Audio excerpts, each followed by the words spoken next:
America, Ohio, the Midwest. Back at you one more again. Blessed to be here. I am the DJ. This is my show. Got my homeboy Ty House working the magic behind the controls on the producer side. What's going on, brother? Slow motion, what's good with you over there? I'm all right, man. We had I felt like I was with you like 2 out of 3 days over the weekend. Right? You know? I know what you did this weekend. Yeah. Man, Friday night, man, was a blast. Yeah, dope. Big shout out to Wrecking Crew Red Panda Bears. They came through last Wednesday, and they told us they was gonna put on a show Friday night, and they did the damn thing. That they did. What'd you think about it, man? Oh man, I would love to see them in the studio live, bro. They be rocking out. They got some, you know what I'm saying, some funky tunes. Then they got something that's hard for you. It's different, ain't it, man? Definitely different. You know, I started in music. Was you ever in band? No, Okay. I never did band. So I started off, man, my whole life I always wanted to be different. I always wanted to do different shit. Like whatever everybody else was doing, Right. I was like, okay, I'm going to do this. So 5th grade was when you could start band in Lorain City schools. Okay. And, you know, most of the girls either played flute or clarinet. Some of them might dabble into the sax or the trumpet or something like that. And then guys mostly played like trombone, played the drums, some of the brass instruments and the sax and stuff. But I'm looking at all the instruments and I'm like, man, that motherfucking clarinet is looking kind of raw to me, man. Like Right. it was the only black instrument. Every other instrument was either silver or brass, you know, and it's the only black instrument. So I was like, shit, let me try to rock that one time. You know what I'm saying? Even in the 5th grade, I didn't see nothing wrong with being in a classroom with a bunch of girls when you're doing the instruction. You know what I'm saying? Right. Get to hang out with the girls, play the black instrument. Man, that motherfucker got about 57 little keys on it, man. It was too much, man. I couldn't even. It was too much. It was too much to handle. Boy. I switched to sax in the second half of that year, and that mug was way too heavy to be carrying around. So that next year, 6th grade, I picked up some drumsticks, and that was the thing ever since. But whether I was playing the clarinet, the saxophone, or the drums, I learned how to read music. Right. And I've just always had such a major respect for people that play live instruments. You know, it's one thing to go into the booth and to sit behind a MIDI controller, Right.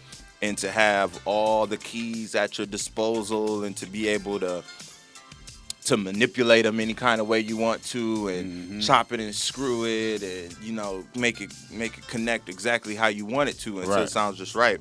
But to be able to play music live with other people, none of you are reading any music. Right.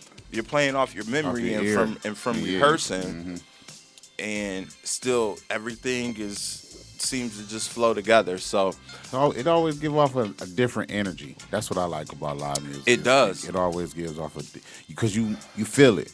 You feel everything. You feel the definitely feel it. drums. You feel the guitar. You're like, wait a minute. Did he just do that? You know what I'm saying? yeah, It's and definitely even and dope. one of my favorite things is just during like the warm up of it. You know what I mean? When you just get to hear them warm up and kind of, you know, just playing stuff at the beginning, and then they all just go to, you know, it's one of the things I like about it so much is there's a lot of silent communication to where with just you know, a show of fingers or a head nod or a head shake or something, you know, they're communicating with each other Right. to get the sound just right. And for me, you know, I've always wanted to be in a band. I could play a set. That would be pretty much where I would have to get in. But with the DJ set, you know, they allowed me to incorporate some of my DJing with what they were doing, and we definitely are gonna do some more in the future. I'd actually like to, you know, take on more of a role playing sounds while they're doing their set. Right. You know, and not just like a before and after thing. I was doing a little bit of hype man for him in middle in between. That was unrehearsed, but you know, they reached out to me and it was like, man, we thought that was pretty dope. Yeah, it was. So Once again, big shout out to Wrecking Crew Red Panda Bears. Shout out to Mahal's in Lakewood. That's a cool ass spot. Definitely a nice venue. You know, I'm gonna have to take something out my savings before I go there the next time, so maybe we can afford some of that chicken Yeah, that they was chefing up. $38 for a bucket of chicken. $2.78 per piece. For a piece. Man, I was thinking it had to be like a whole wing. You know what I mean? Like you know, I didn't see nobody with no chicken. So it might not even had none in the back. That's why the price was set so high. Like, yeah, man. And that's the thing, man. You know, I like that neighborhood over there because there's nothing special about it. You know what I mean? Like as far as it's just a strip with a bunch of buildings on it, but there just happens to be a community of people that live in Lakewood. It's a lot of younger people that like to do things, and that community has done a good job of identifying what people around there are interested in and how to find ways for them to do it. And those people out there, they're making money. You know what I mean? Like, you know, they here in Lorain working right now, so I'm excited to see what's going on. Yeah, I was. Look on your face, man. I pulled up today, and you know, I knew it was coming because they've been going since about the beginning of the year, maybe even towards the end of last year, and you know, I did. They walked around and they left notices, and they didn't say when. You know, they didn't say when, but they said, you know, at some point over these next couple months, we will be blocking off your access from Broadway as far as parking is concerned. So what exactly are they doing? Are they widening the street? Man, I don't even know. I have no idea what they're doing, bro. No idea. I think they might be replacing some tunnels. I like tunnels. Either tunnels or pipes, man. I like pipes, infrastructure. Yeah. You know what I mean. Something. You know, whatever they doing, I trust that, you know, it's something that need to be done, and it's something that, you know, will eventually benefit everybody in the city. Like right now, it's gonna hurt my business this week for however long it's there. You know, anybody that would be a potential drive-by, stop-by customer, it's not happening this week, or however long they block that parking off right in front of my building, because that's what allows people to just drive by and pull up and stop, because they can pull up right in front of the location, as opposed to driving around and having to find a lot and then walking over. Change is not always easy, but you know, it's always necessary. Yep. And you know, I think one day this week I might make my way out and to talk to, you know, somebody over there to get a feeling of how long they're gonna be out front, and you know, because I don't, you know, luckily I wasn't open today, but I don't know where I'm gonna park tomorrow. We're gonna be parking in the back. Yeah. Lucky for me, I'm going to get me some of that Florida sunshine this week. Henceforth, while we have, I am the DJ on Monday. Yeah. Safe travels. What's going on down there this week? MMA, Broward College. Is it Shamrock again? Nope. It's Ultimate Fight Force or something like that. Okay. Ultimate, something like that. AFC or something like that. I forgot the name. Somebody gonna get their ass kicked. Yeah, 9 events, which was shocking to me. Like, damn, we finna go all the way down here for 9 fights. That's all in one night. Slight work. Hey. You know? Hey, if take my Bermuda shorts with me, might jump in the ocean. Man, I hope you do that. If you do that, man, take a picture. I'm going to kind of feel like I'm down there with you. I'm going to just live vicariously through you. Man. We caught a break today. I hope it stays like this for a couple of days. It is a nice day today. The warmest day we've had in a couple of weeks. Wow. You mean to the 16th? Because it didn't get cold to the 16th. You know, hey. Today is with 10 days of cold. It didn't snow until, you know, 2016. You know, last time it snowed in 2015 was in like April or May or something like that. We got a nice little, even though it didn't really warm up this summer, we got a nice little stretch. It did not, but you know, if I got to take a mild summer as opposed to an early winter, I would take that every time. Right. I will take that every time because it was decent all the way into November. There was some days in December 50 degrees. 60 degrees in Yeah, December. I Shit. will take that. You know what? I think it was a day in December I was walking around. I had shorts on. Yep, you did. Yeah, And flip flops. and the Or, flip. or yeah. Yeah, my Nike flips. You know how it be. Yeah, But I said this nigga gonna have pneumonia. heck, man, it felt good. It felt good. You gotta get it in while you can. Um, what was I gonna say? Oh yeah, we had the Royal Rumble last night. Right. Shout out to everybody that came through. I had a little Royal Rumble shindig. Man, professional wrestling never gets old to me, man. No, I no. don't care how old I get. It's just people. I think anybody that has that argument that says it's fake, like you just don't get it. Right. You know what I mean? And I can't explain it to you. Like if you don't get it, like I can't explain it to you. That was the first WWE wrestling match outside of, local wrestling matches that I have watched in like 10 years. So, I mean, I used to be a WWE, WCW fanatic, but, you know what I'm saying, I kind of, I don't want to say grew out of it, but grew away from it. Grew away from it. And, so it was awesome last night, for the Royal Rumble, man. It was, and for this time the belt was on the line. You know what I'm saying?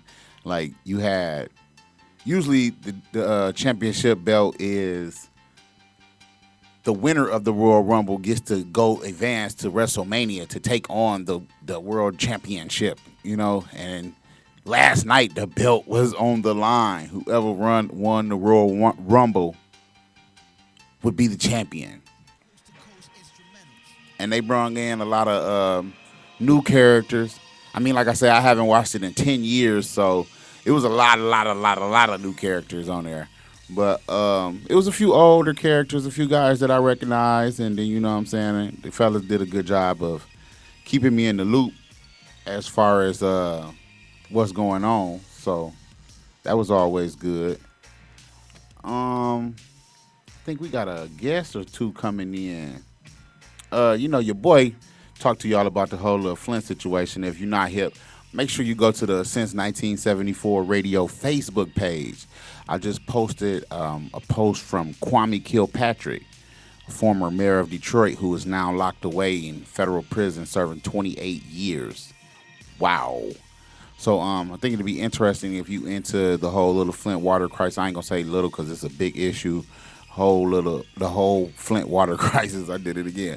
The whole Flint water crisis. Interesting in that. You should read that.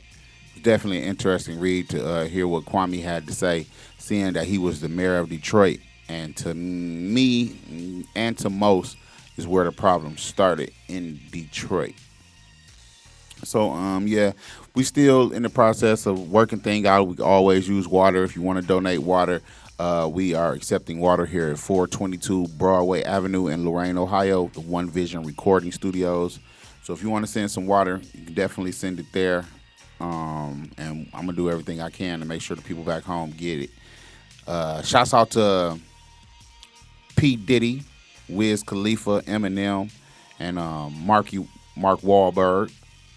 They're Marky Wahlberg and Sean P. Diddy Combs are part owner of a water company, and they have donated 5,000 cases to the city of Flint. It's a beautiful idea. Thank y'all very much. I have been wondering when we were going to see some of the bigger business start to donate their money and time into helping the people of Flint. Just, instead of just us everyday people, which we still continue to need that help from, you everyday people, us everyday average Americans going to work every day. We also need it for big business to get behind us and start to donate. So I want to salute out to them. I also want to send a salute out to Anheuser-Busch, who also donated 51,000 cans of water. I'm kind of a little confused about the whole canned water thing. I've never actually seen canned water, and a couple of people that I was talking to back home are not really fans of the canned water. So it's kind of like, thanks, That's what I'm gonna say because, like I said, it's big business, and big business can always turn their ear to social issues and problems, and it's really a travesty going on in my hometown of Flint, Michigan. Um, I'm gonna take a break. I'm gonna play some music, and we'll be back. This is the home of the Midwest best independent hip hop and R&B. Cause I don't want to bore y'all with all my Flint talk. But that's like I said, it's a big issue right now, and it's a lot going on. So let's get into this city of love. SVE, Global Executive Records, here on Since1974Radio.com, home of the Midwest best independent hip hop and R&B. This is where I'm from. It's the city of love. Lorain, Ohio, Ohio. D-Run, I got it. This is where I'm from. Necessary, came in lethal, leaving legendary. Achieving greatness is secondary. Creating this priority. No frost, this seniority. Elder Scrolls had of old burrows. Upbringing thorough. Top authority. Black Superman. Black Jesus. Niggas. Black royalty. Single parent home. Dying didn't spoil me. Grind underground fracking. Black gold. Oil. Texas tea as if I'm JT. 16s, I quarterback. High efficiency with striking targets. I'm throwing that. Owning rap. I own the game. Sooner on the map. Ownership. You hear the owner all over these tracks. This my legacy. I'm all in. I hustle. I'm soulful voices, entertainment, brains, brand muscle. Built from ground up. Foundation don't crumble. Remain humble. God up when we stumble. From an international city, Lorain, Ohio. My people say waiting of love. Lorain, Ohio, heart of it all, and you know deny I'm proud. The home of the Titans, you can't deny it. No one can do it better than us. This is where I'm from. And I got it. Go get it with Spotted. Since mobbing with Dorian, Fleming, and Lawrence Thomas. Paul Williams, Alexander Henderson, Constant. Before hip hop culture was prominent, anchors through my conscience. Ciphers with SOSC. My cousin Fat Man, lay it flat like welcome mat. If you was coming for me, all I get is love. Ain't no one gunning for me, all I give is love. Don't worry about running from me, no fear. I'm a Fields Chapman, cheers. My confidence came from familiar, not money or gear. Cars that I steer, making glass clear as fast as I live. Like Bron, I came back cavalier. About to have it this year. When they have it, that one's rampant. Somewhat rampant, rapid, like heartbeats during panic. So size antics, resemble blimp view by good year. When you really look at it, things ain't always how they appear. When you boss up, peers are no longer your peers. And your enemies start as Judas is all in your ears. Understand Satan is near.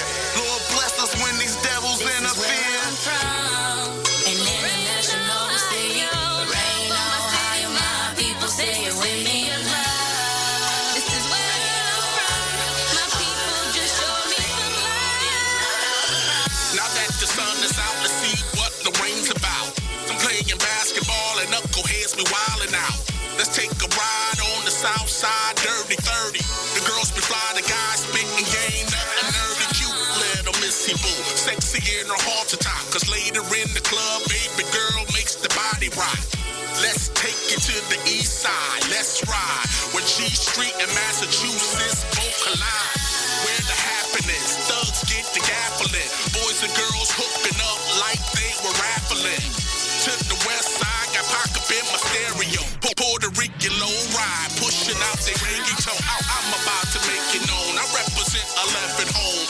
I peep a shorty licking on her ice cream cone. Caramel skin, color tone. Walking home from El Capone. No need for her to be alone. Lorain, Ohio, this is home. An international city. Lorain, Ohio, my people say it with me of love. Lorain, Ohio, heart of it all, ain't no denying proud. The home of the Titans, you can't deny it. No one can do it better than us. This is where I'm from. Yo, yo, this your boy Ty House from since1974radio.com, man. Get hip, tune in, and tell a friend, man. Make sure you follow us on all the social media sites, Twitter, Facebook, and Instagram at Since1974Radio. Get hip, tune in, and tell a friend. Let's go. Coast to coast instrumentals.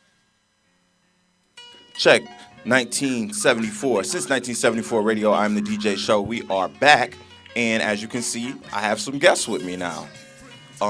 Big shout out to Kurt and Paige Hernon from the Lorain Palace Theater coming through to show us some love today. How you guys doing? Going well, and yourself? I'm awesome. I'm awesome. Can we check his mic time? Mm-hmm. Okay, go ahead. Say something, Kurt. Check. How we doing? That sounds good. That sounds good. So first and foremost, let me know your role in the Palace Theater. I am the operations director. And Okay. I also do the programming there. Okay.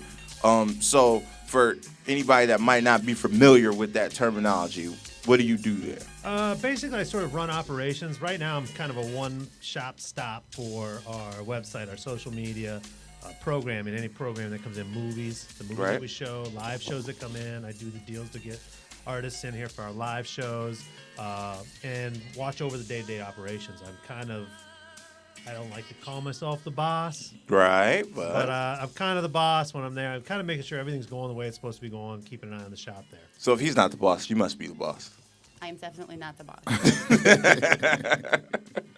I'm just on the board of directors. Okay, well that's awesome. I'm just on. I'll break a secret. That means she's the boss. Right. That's awesome. So for people that don't know anything about the Palace Theater, can you kind of give us a little bit of the history and then where we're at today? Oh, this is my thing here. The Palace Theater, if people don't know the history, it's built in 1928. It's been at the heart of downtown Lorain since. We're going into our 88th year now. It's seen a lot of different formations, different roles in the city. Always has been consistently the entertainment center. It's been a movie house. It's been vaudeville. There's been WWE wrestling there in the 80s. There's been dances, high school graduate, everything. It's a civic center first and foremost, really, is what our role is. And in 1975, the mid-70s, it was in pretty bad shape. It was almost on its last legs. A group of women were looking to develop a community civic center in Lorain and had been visiting buildings all over downtown trying to figure out what they would purchase.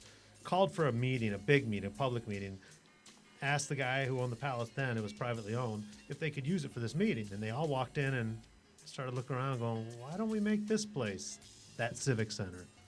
So they made an offer to the gentleman on the building. They came to an agreement on a sales price, and then they had to start raising money.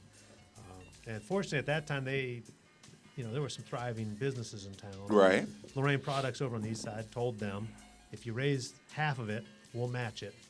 And lo and behold, by 1977, they raised it, matched it, went in, and then as Barb McGregor, who was one of the founding, the initial first president of the board, but one of the founders of this effort, she said, we walked in and we looked around and go, oh, now what do we do? Now the real work begins. So it was in disrepair, complete. So when you walk in today, you're looking at 35 years worth of renovation, about $20 million over 35 years of renovation. But it's got gorgeous Italian Renaissance style architecture. You've seen, it's a grand building. Right, because some of that money was spent not to tear stuff down and rebuild it, but to preserve what 100%. was already existing. 100%. And tons of thousands and thousands and thousands of hours of volunteer time. People coming in, painting, fixing, using their skill set to give back and bring it to where she's at today. Right. So for about the last 30, 35 years, it's been a nonprofit civic organization. It is still today. That's the Lorain Civic Center Committee Incorporated is a 501c3 nonprofit. We still operate as that. Our mission is to provide entertainment and venue for civic engagement to not only the city of Lorain, surrounding areas also. And we continue to strive to meet that mission. So. Right, awesome. How long have you been in the role of operations manager? I was named operations director at the end of September, early October. Awesome. So since that time when you've taken that role, what are some of the things that you're trying to implement or some of the things that you're trying to change? Well, everything. There were a couple years where that the Palace, I personally feel, and I think some of the community felt that it wasn't really fulfilling its mission. It wasn't really striving to be all that it can be. When they asked me on to do this, I asked the board to agree with, not to agree with, but to listen and hear out my vision for it. I believe the Palace is so grand that it should be a regional player. We shouldn't just be that grand and glorious theater on Broadway that shows movies that kids remember going to in high school. Right.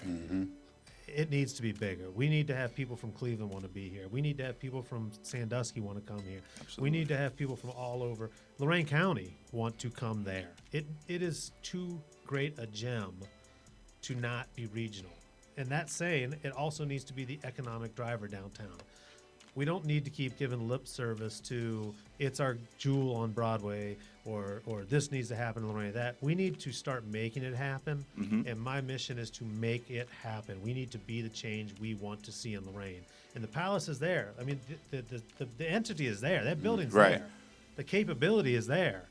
Now it's just we have to act and stop hoping that someone else is going to come do it. Right. We can do it here. You just So- gotta, come up with the plan and start to implement it. So, what are some of the plans that you got? Well, first and foremost, the movie business is a tough business for independent theaters, particularly one of that size. So we've become a contemporary classic movie house. And what that means is classics that are relatable to, people who are, say, 60 and under. We're doing a Quentin Tarantino film series this month. We did 6 Weeks of Scary back at Halloween time, all contemporary classics from Nightmare on Elm Street to Psycho, across generations of horror films. You're going to see us doing different directors series. I'm talking Martin Scorsese, Spike Lee. We're going to do themed months. February's our 80s month. So Right. you're seeing all those 80s movies come back, and each weekend you're going to have a different 80s movie. Along with that contemporary classic movie approach, we're trying to become all things to all people. Our doors open at 6 o'clock. We have a bar in the theater. We have high tops now along the back wall of the theater where you can come in, grab a beverage, an adult beverage, wait for the movie. I'm bringing entertainment in that hour as much as I possibly can. Yeah. That's what I was going to ask you. For somebody that has gone to the Palace Theater in previous years, maybe 10, 5, 15 years ago or something, to go see a movie or to go see a show or something, if they go now, what are some of the things that they're going to notice are different? Yeah, if you walk in now, you're going to come on into energized music, usually tied somewhat loosely to whatever the movie theme is the month.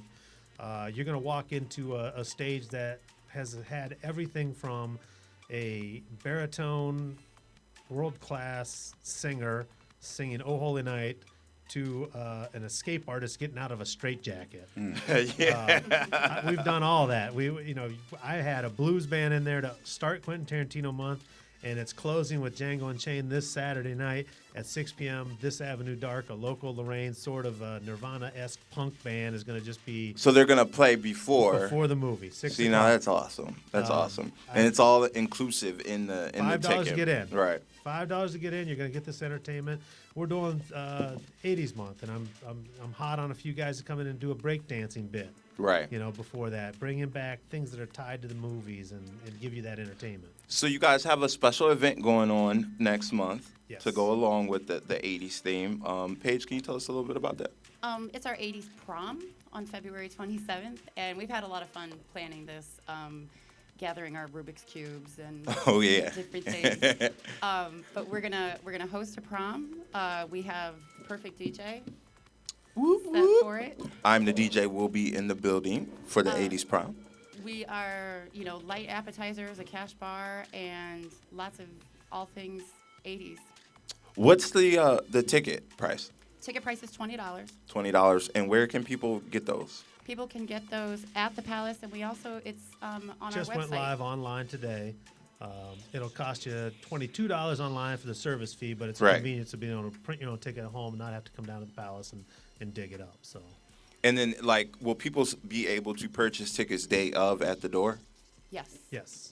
And this is a fundraiser too, just so everyone Right. knows. This is a fundraiser for the Palace. This is one of our annual And I think fundraisers. that's something very important to know, and that's why when we talked about it earlier, that this is a nonprofit civic organization for the betterment of the community, and it's not like there's just somebody who owns it and they're getting rich off of the Palace or something. no. It's like a community effort Absolutely, trying yeah. to keep it going. Yep.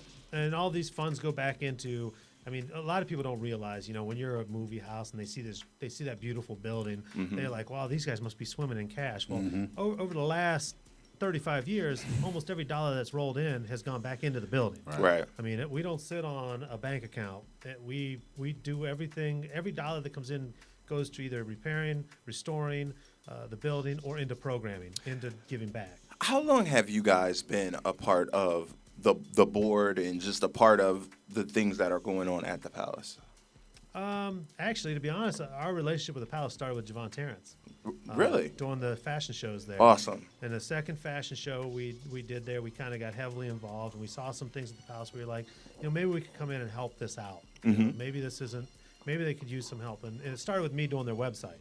I had some skill set in doing the website, and it's sort of humorous now, but everyone remembers the old Palace website. Always talked about how it was the worst website they ever dealt with in their lives. Right. And so I came in and helped kind of redo that. And I started helping with social media, and then Paige got appointed to the board in May, I believe. And and so then it kind of just kept going from there. I was in the building a lot because I was working on their social media, and so I started throwing out ideas, and then some of the board members started going, wow, you seem to have some experience and knowledge in this field. And I said, well, I did write about music for Cleveland Scene and Free Times for 10 years. And I do have, that background in talking about entertainment, talking to entertainers and promoters. And that's when they said, well, do you want to come aboard? And I said, well, sure, why not? My wife's on the board. I see a need. I see a vision for this place. And we jumped on. So we're running fast. That's so awesome. I know you guys, full disclosure. I'm friends with Kurt and Page. I've known them. Also met him through Javon Terrence, who's just an awesome person. We're a big fan of him on Since 1974 Radio.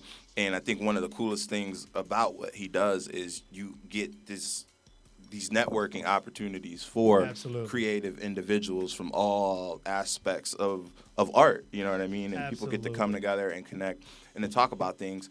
And one of the most interesting things that I've always thought about you guys, and from how much time that you put into projects like what's going on at the Palace, is you're not from here. Not from here at all. No. Where are you from, dear? I grew up in Arcadia, Ohio, which is a town of 600 people in northwest Ohio. And I'm originally from Warren, which I always say this is Warren on the lake. Right, We're so very you similar guys towns. are like from the opposite ends of Yeah. Ohio, Yeah. and you We just met in the right in the middle. Met in the middle. That's awesome. But I love it here, and Kurt won't mention it, but all the work that he does for free. He's a volunteer. They don't pay him a salary. But we came to Lorain about 25 years ago. I fell in love with it immediately, wanted to raise my kids here. Both proud products of Lorain City Schools. Yeah. And what's your son's name? I'm sorry. Hyatt. Who's just, I always thought he was an amazing young man. He's very talented. He does like video work, right? Yes. And product of Lorain City Schools. Product of Lorain City. Our daughter was on scholarship to Cleveland State. She's on course to graduate from their theater tech program in May. Active in a lot of community theater and does a lot of work at the Palace. Our son is an honors tutorial college down at OU. Both proud and loud about their being from the Lorain City school system. Yeah, Absolutely. and I think that Lorain gets a lot of bad press, and a lot of it comes from people that live here, and but Grew up here. that grew up here, and because of their life circumstances, they've only seen certain parts of it, and they've only involve themselves with certain groups of people, and they don't know everybody. They think that Lorain is so small, but I'm always telling people, I'm like, look, you don't know everybody in Lorain. There's people from Lorain that are doing all types of stuff. I saw the young lady that was in Forbes from Lorain for she was in their top, under neighbor of ours. 30-year-old Carissa people. Romero. And I was like, this is awesome. And some people will see that and they'll just brush over it and not even pay attention. But a person like me sees that, and it's just another testament to what I'm always saying, is that Lorain is full of great people who are doing great things. And just because you don't necessarily know about them, don't assume that everything that goes on Lorain is bad. Yeah, it's there's a humble town here. People don't beat their own drum. People don't walk down the street going, look at what I just did. Right. People just do the good work and stay quiet about it. And the thing that was really moving for me, and I think this is where it's changing, is people like yourself, Javon, and I guess I could throw us in that category a little bit, but it's changing is when our son graduated, all 3 students who spoke at his graduation talked about coming back Wow. when they were done. And I think if we touch those kids and that generation and they start thinking that way, we may have lost some of the people, our peers. Maybe their attitudes are bad, but I Yeah. think that we can instill it in these young people to come back and bring back. I think that's an awesome point because I know I like myself. I graduated in 2004, and some of my best friends that are really sharp, bright people, lawyers, doctors, athletic trainers, they don't live here anymore. Like they went to school away from here. Obviously, you're gonna have to you can't get a university education like living in Lorain. You can do a partnership, but then you're gonna be limited. So I understand going out to get your schooling and everything. But once you've achieved all of those the degrees and the qualifications, there are job opportunities, in the area. But some people, they have to do what's best for them and their family. And there's a lot of opportunities elsewhere in the country. But I think there's something to be said to instill in the kids now at a young age. It's like, hey, this city needs you. We need our best and our brightest to go out, go get your experiences, go get your education, and then please bring it back here. Yeah. So we can continue this growth for the next generations to come. Yeah, and that's my thing is people always talk about there not being opportunity here. It's our job to create those opportunities for them in the future. That's our job right now is to create, whether it's to make this a better place to live, to improve infrastructure, all those little things that give you the sort of your way of life, being having a real good quality of living here.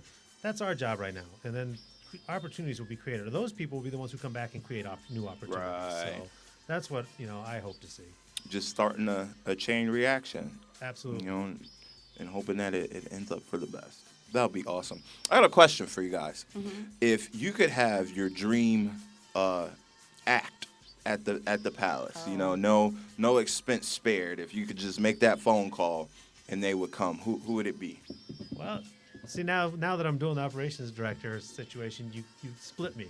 'Cause who do I want to see? Right. Or who do I want to bring in the come most and make money? money? Right. Well, answer both ways. Personally, who I would love to have in, and it would do both, to be honest, would be Prince. No question about it. Right. No question. I'd have people lined up across the Baskerville Bridge waiting for tickets. Lined So, up, yeah. From a really personal standpoint, who I want to see there, and this was funny because a promoter brought it up to me a year ago, I'd love to see Mike Tyson talk there. You know what? I've seen love to his see live that. shows on the movie that they made of Yeah. him just standing up talking. And I know he goes around the country and he does that. And I agree with you. I think he has a Incredible. very interesting story. Yeah, it's just a neat And, story, and I think it would have resonance in some way here. But Yeah, and he has a history in this area. yes, and that Prince would be the Yeah, No I think brainer that for would me. I would love to attend that show for sure. What about you, Paige? My favorite performer of all time is Joan Jett. So if I could get her in there, I'd have to get her. Nice. What about you, Ty? That Mike Tyson is a good one. First of Yeah. all, I would really like to see Mike Tyson, but some R. Kelly or something. R. Kelly? Yeah. Okay. That's a good one. Me personally, Somebody has to say Kanye, don't they? yeah, I mean that. Yeah. In all honesty, Yeah, for me, because I am a big Kanye fan, and he puts on a big production. A lot It's a big of show. screens in the back and lights, and it's not just come and listen to me sing or rap or do whatever it is that he's doing that album, but come and experience this show. So I think that's awesome. What else do you guys got planned for this year? Do you have anything planned for the summer to kind of piggyback off of the Rover Fest and the Rockin' on the River and all those things? We've got a few cool things coming up. One thing that's near and dear to my heart is jazz, and got a series that starts March 5th. Okay. It's called On Stage Live at the Palace, and what the whole concept is, it's a cabaret style, limited to 50 seats only, 50 tickets only, $10. I got a great trio coming in from Cleveland, a Shannon Eller trio for this first one. And what the concept is on the stage in the Palace, the curtain drawn, so you don't look out into the seats or anything. You're on stage seated. Cabaret styles, low tops, linens, right next to the artist, piano, her singing jazz. I think she has a stand-up bass person with her. And Paige and I, as you know, we have our own business, Speak of the Devil Cocktails. We'll be providing cocktails at this event. So it's going to be a high-end cocktail. Have you guys tried jazz something like this entity. before, or is this the first? This is the first. This is the first of the series, and what we're going to do every other month starting in March. So we're going to do March, May, July, and September. See how it goes, and then hopefully try to build a whole programming that's around jazz and in all aspects of jazz. One of the potential artists we're looking at right now is 2 Spanish guitar players, smooth jazz singers, jazz trios from down at Oberlin College, hard bop stuff. So just to bring that, I mean, I'm a big jazz guy, and I know there's a lot of jazz people around this city who don't. There's been no outlet for it here for a long time. And by limiting the seating to 50, we're going to ensure it's a really intimate environment where you're going to have a very, very nice, you're not going to have a lot of clanging and noise and people walking around, so you can enjoy the music. And the best cocktails you're ever going to have, I guarantee it. Yeah, it sounds really cool. Yeah, it's a unique concept, just to introduce Lorain to more variety, to have more opportunities.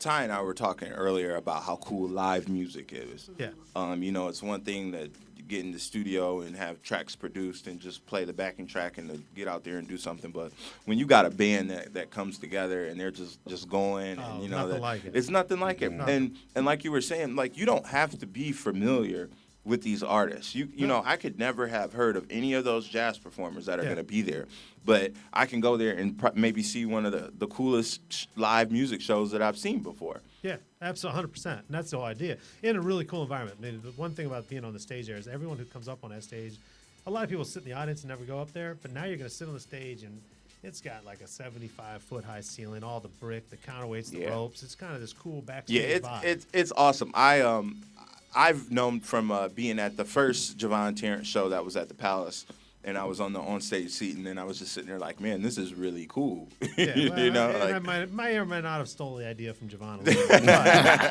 but I'll admit to that. Yeah, I'm sure he doesn't mind. So, and he'll be there.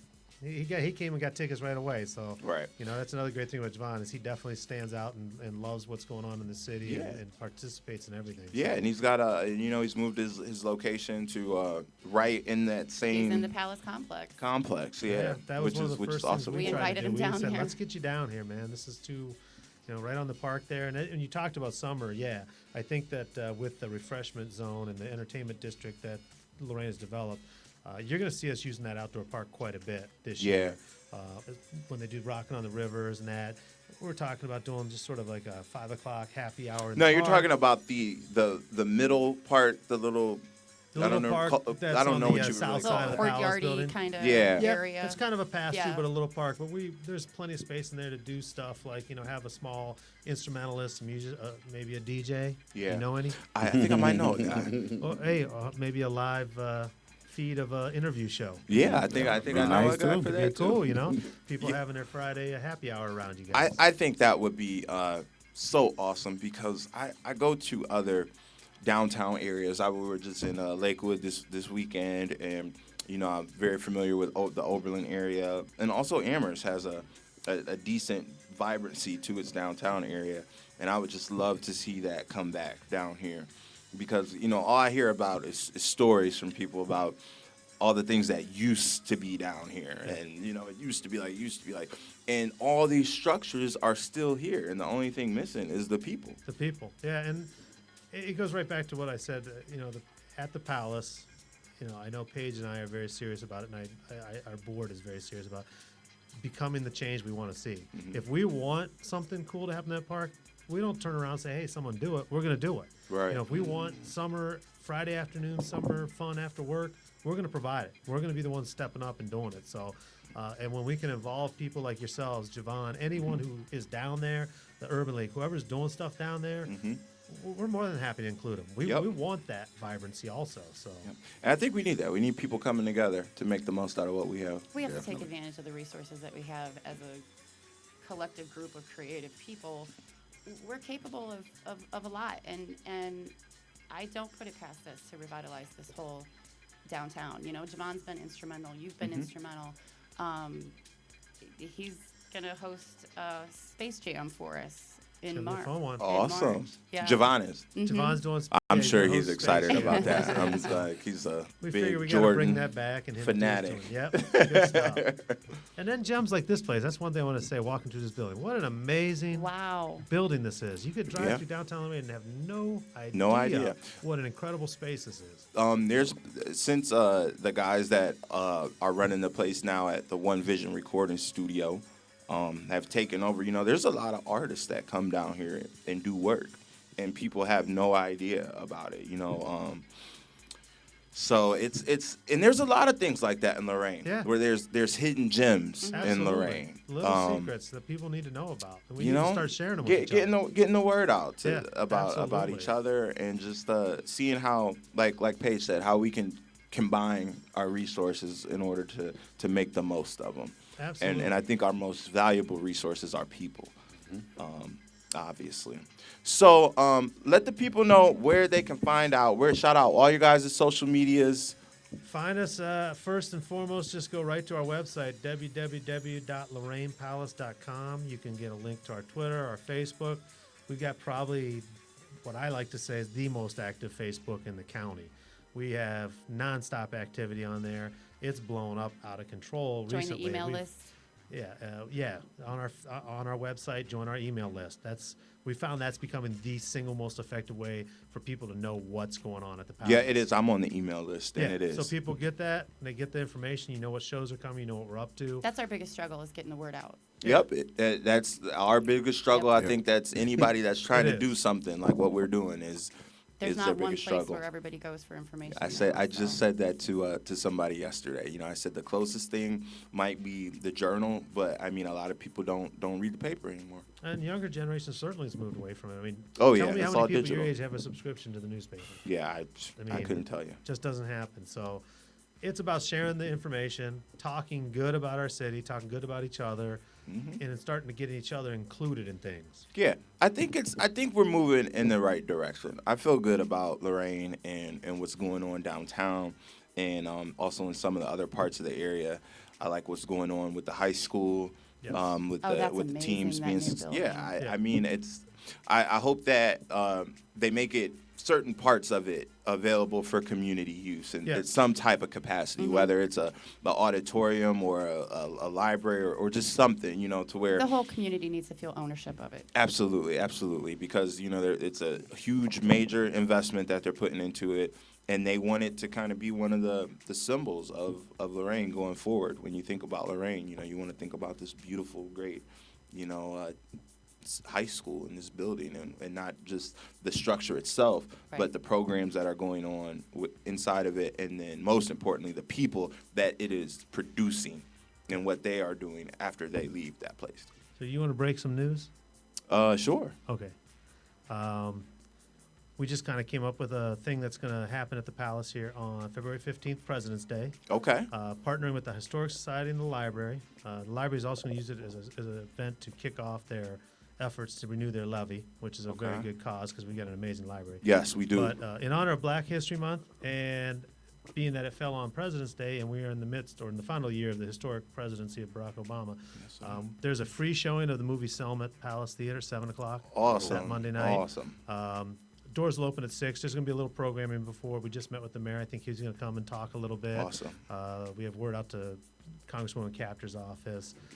So there's going to be a few people touching on stuff. Barb Piscopo from the Historic Society, Joan Eldridge from the library will probably talk. But just want to let people know, I mean, that's sort of part of our mission, to be able to provide those kind of things. So a free movie that has a historical significance, acknowledging, Black History Month and in our history, as a city. That stuff's important to us. Yeah, I think that's amazingly important. Have you ever seen the movie Glory? I've never seen the movie Glory yet. It has Denzel Washington in it, Yeah, and I also remember it, but I've never I believe seen it Danny yet. Glover. But yeah, it tells the story of a Civil War, the first integrated regiment in the Civil War, and he's not in. He doesn't have an actual role in the movie. But the general that actually oversaw all of that, I cannot remember. His name is Quincy Gilmore is his name, and he was from Lorain. There wasn't a Lorain back then. It wasn't actually Lorain, Yeah. Charleston, Charleston Black Village. River, but he was from here. Wow. Yeah, and I mean, and it's so cool like that they actually made a movie out of it. And while he doesn't have like a role in the movie where they're saying like, yeah, that's General Gilmore, but you can do the history and you can discover clearly that, see yeah. that It was based on him. yeah, and what he did integrating regiments in the Civil War, and for us to be in the international city where we celebrate diversity so much, I think that's just like such a cool story. It is cool, yeah. To It's back really trace cool. back to there. And that's something that the ladies at the Historical Society can probably tell me more about than I already know. Absolutely, yeah. But Lorain is a very cool place, man. It's full of history, and I think we have an even more exciting future thanks to people like you guys. So I want to thank you from the bottom of my heart as a born Lorainian, reaching out to you guys who have chosen to be Lorainites. And I think Lorain chose us. Yeah. it happens like that Sometimes sometimes. it happens Yeah. like that, yes. It did choose us. Right? Don't you think that's what happened, Ty? Yeah, I think I got chose too, y'all know. Yeah, Ty's actually originally from Flint, Michigan, which for the last But week they've or been so, struggling. Yeah. it's been a major topic all over the a world. But tragedy. Yeah. we've been kind of talking about it for longer than that. And with him being from there, he has a lot of different insights and perspectives on it that the average person might not Yeah, have. yeah, Right. definitely. So Definitely. you guys might want to check out, not just you guys, but anybody who's listening, if you haven't got a chance already. Last week, Ty did a how many hours did it end up being? 3 hours. Flint Speaks, where we talk to people from the communities, not just the talking heads that pop up on CNN, but the people that's really being affected by it the most. So yeah, gave them a voice. Oh, that's So very they cool. spoke out. Yep, it's on the website. You can go visit it. Part 1 and Part 2, Flint Speaks. Oh, awesome. Yeah, it's I will very definitely cool. Well check done, that out. yeah, definitely. Yep. That Very is cool. a tragedy what is going Yeah, on it's- there. It sure rough. is. So I'm not gonna hold you guys up once again. I just want to thank you so much. Always good, my I love friend. you guys.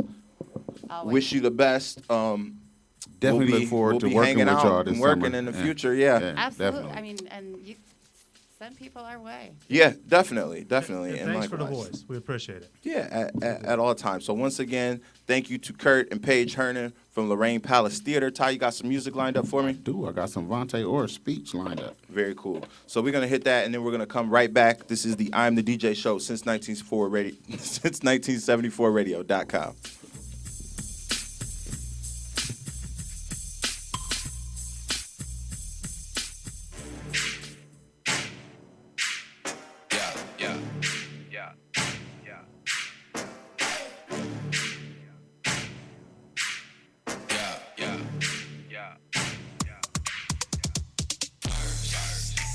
You ain't mad at me, you mad at you. When I kill this shit, be glad that I do. They say I got next, had to make them wait so they think I'm on flex. Bars everywhere, you would think I'm on flex. If it ain't gon' net, I don't waste my breath. And the nigga gotta breathe. I'm here with the homies, she ain't fucking with the homies. Then she gotta leave, them boys getting tossed out. But I goes in, and I'm so in, you would think I had a wig. We do this shit with ease, know all the time, it don't matter the degrees. Perfecting my craft, all town, no degrees. The way we lead the air, better cross the trees. Nigga, please. 4-5-4, you niggas in the game and don't need no score. Shit look good and you know it's by or put an M on that, cause you know I got more. You know I got more from the wall to the floor. Should know by now I'm off the wall with the flow. Bitch pipe down for that ass at the door. And if you bite down, well that ass gotta go. That ass gotta go. Winning all day, same bad kid that was in the hallway. And trying to be cocky, I'm just trying to say, if you love that girl, don't send her my way. Dinner all day, everybody eat, let you tell it, everybody street. Nigga get back, you know how to act, cause when I'm on track, everybody meet, speech. Speech. My nigga give speech. Speech. My nigga give speech. First. You ain't mad at me, you mad at you. Hers. When I kill this shit, be glad that I do. Mine don't chill, but it don't stop cause the grind's so real. Bring your hand down, press mine on the wheel. GPS by the guide me the meals, man, the shit's so real. You don't even know the feeling. You can't know the deal, you don't even know the dealer. Nigga, I'm chillin', no really I'm chillin'. With a couple fans, I ain't even on the ceiling. Oh, so appealing, try and make a killing. Probably getting money, they don't know I'm in the building. My homie see red when you tryna play the villain. Couple dots on your head, how you looking like Krillin. Fifth in the sky, one more round. She like to get high before it go down. And when it go down, I gotta get up and get back to getting paid off for nows. Never need niggas, I done made my rounds. I done Lorain, I done made my sound. Gotta put in work, I'm taking you to church and it ain't too late. Nigga, say right now, you say right now, you say right now. Motherfucker later, I'ma say it right now. How you wanna play it, we can play it right now. You gon' love it later, so hate it right now. Come from a place where it ain't all fine. Time is money, so I take my time. News keep going, Views keep flowing, picture me rolling, 8 by 9, speech. Speech. My nigga give speech. Speech. My nigga give speech.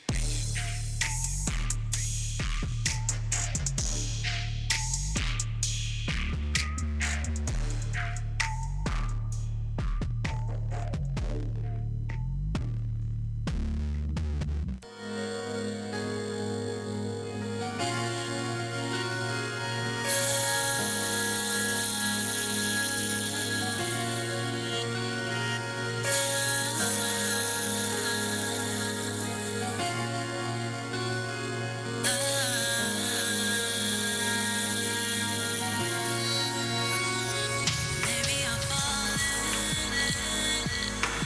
falling so hard I can't even get up. Am I wasting my time giving you all my love? If it ain't real, then be real. Just tell me what's up. Be straight up.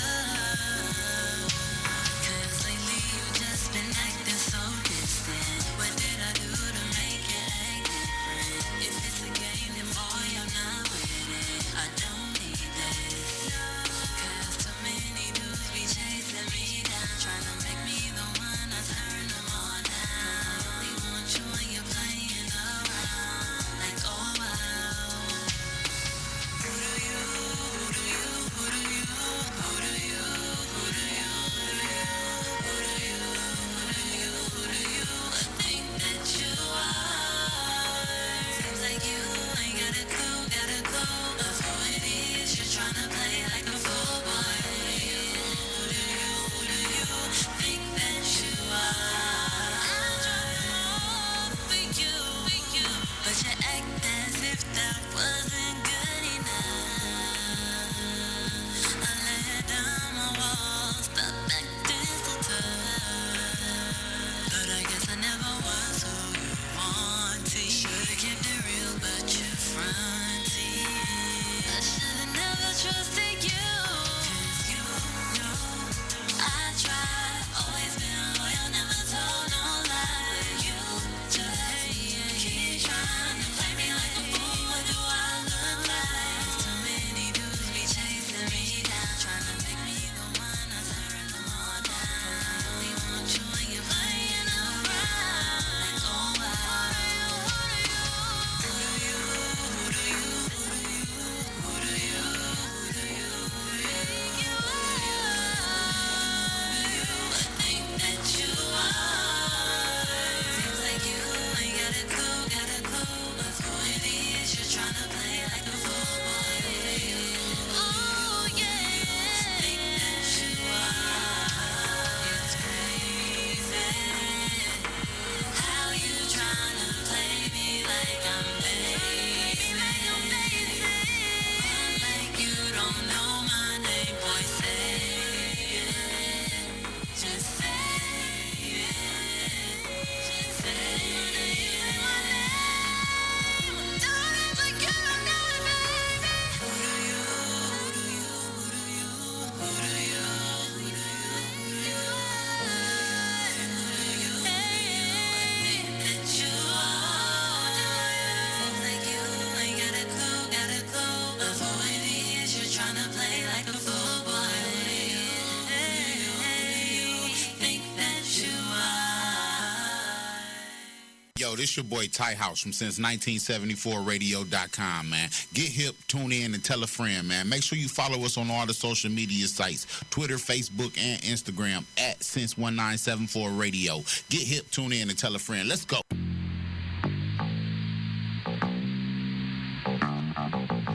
You're listening to since1974radio.com, the Midwest best independent hip hop and R&B. And don't forget about talk. Midwest best in hip hop, R&B, and that talk, that real talk. You're back. It's the I Am the DJ show since 1974radio.com. One more time, man. Big thank you, big shout out to Kurt and Paige Hernon from the Lorain Palace Theater. They came through and shared a lot of good information with us and spread some of that good positive energy, man, that they got. I love being around people like that. I should have said Eddie Murphy. But I mean, I would rather see R. Kelly than Eddie Murphy. I want to see Eddie Murphy do stand-up one last time. Man. But what if One he last ain't got time. it no more? Haven't you ever thought come that on. might be why he don't do it? That's the king, man. Leave the I king don't alone. know, He man. can do it. He can do it. I- Eddie you know- Murphy. Martin Lawrence is here 2 days before.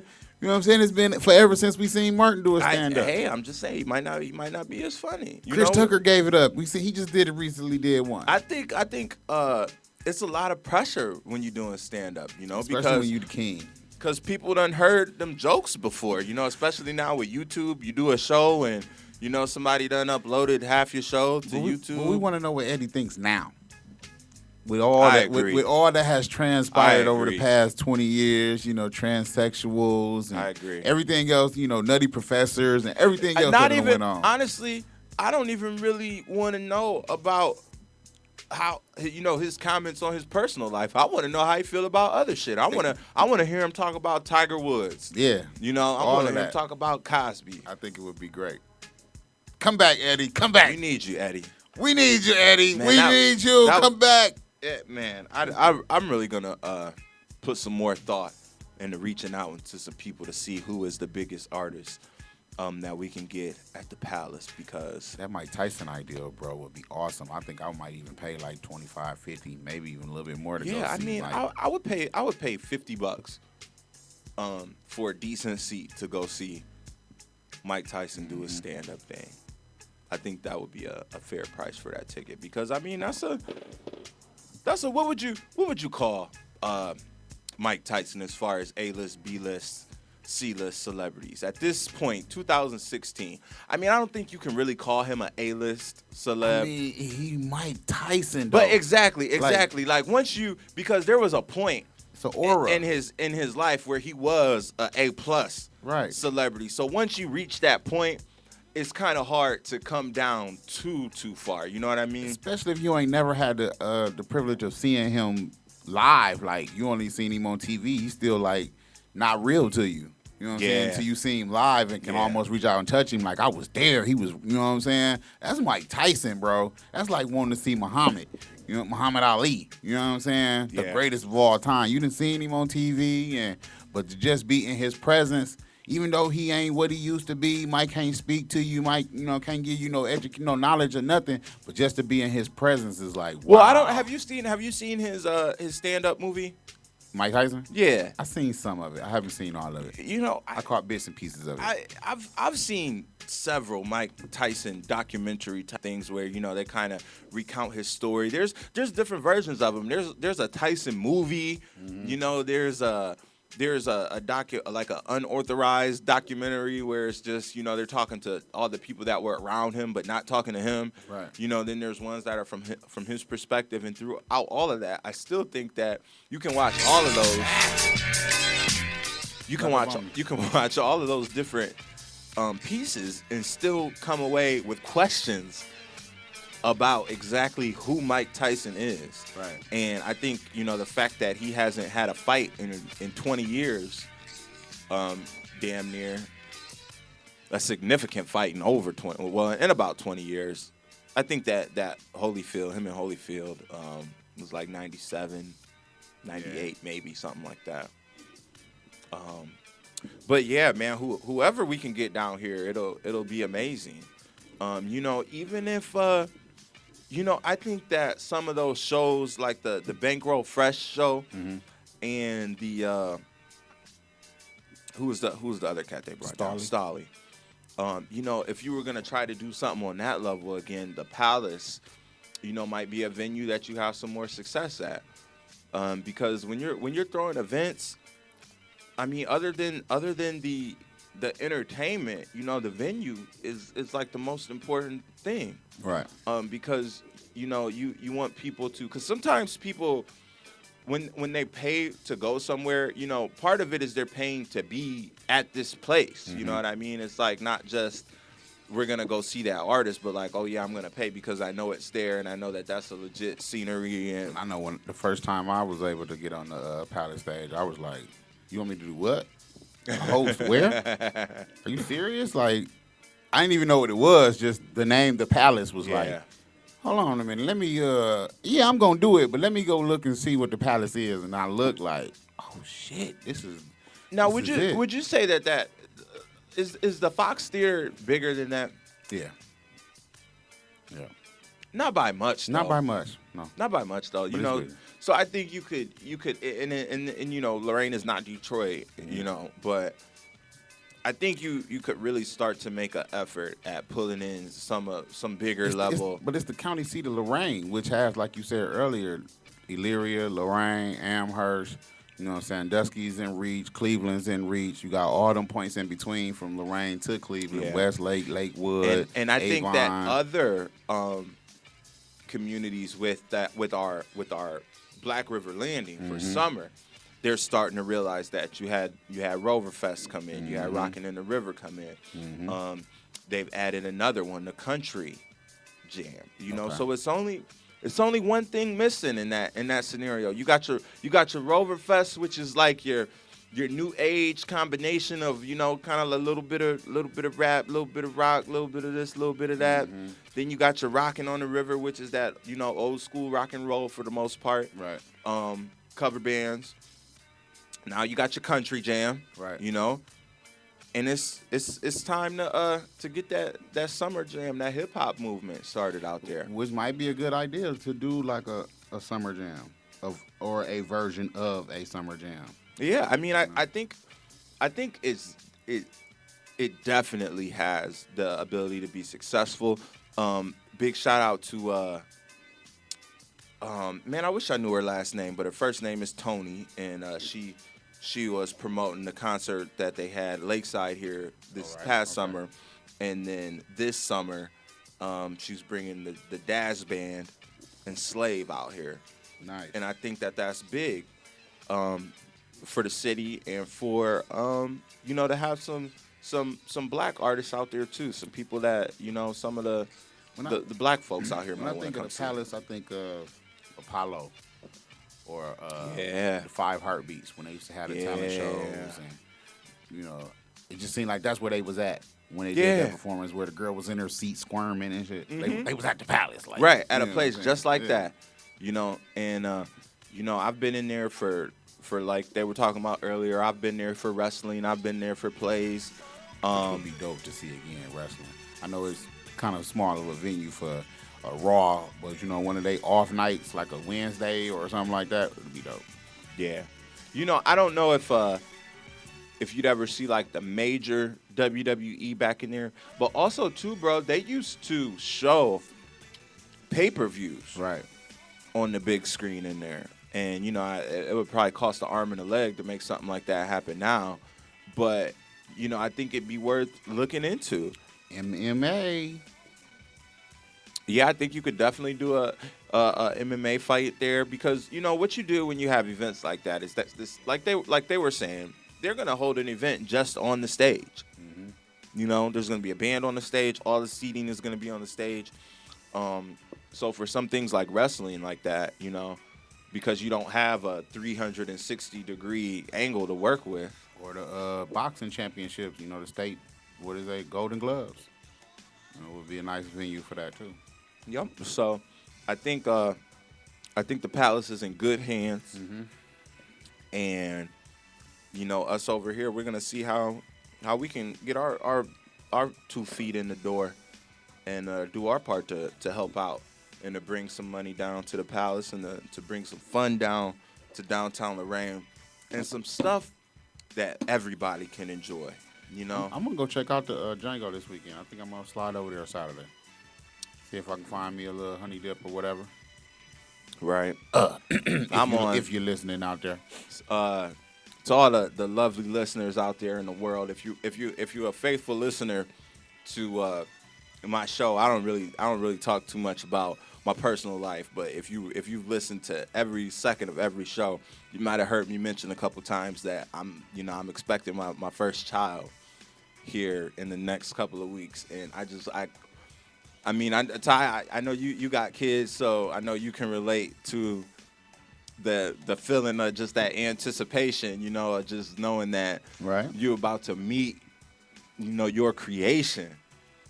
Your And blessing. yes, the blessing of it, and just this soul and this life that is going to look at you, you know, for leadership and for guidance.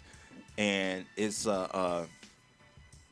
man, just the anticipation of it for me is an incredible feeling, and I'm looking forward to it going down. So I'm checking my phone every 5 seconds. You know what I mean? I'm making sure my phone stays charged, because that's the last thing I want to miss. But you know, I've got some gigs, man, wrapped right around that due date. I got stuff on the 6th, the 7th, the 11th, the 13th.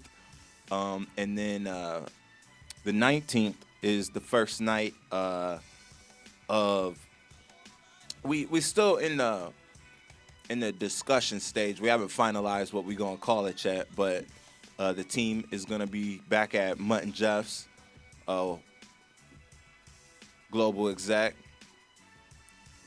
I am the DJ since 1974 radio. Gonna be taking over Mutt and Jeff's on a bi-weekly basis, trying to bring some of that fun back, you know? We just want it to be all about fun. Yeah, we want y'all to get out and dance, man. Move around, move something. Don't just stand there and drink. Move something. Yeah. Shake some of that off. Yeah. You know, and Ladies free all night. Drink specials for the ladies and everything. Yeah, we're gonna make it work. We want people to come and have fun, whether you 55 or 25. But we need, you know, mature people that's just coming to have a good time. Like I feel like my generation especially, and you know the ages around us, you've really seen a change in what the point of going out is. You know, Yeah, you go out now to get drunk and see some drama. man, when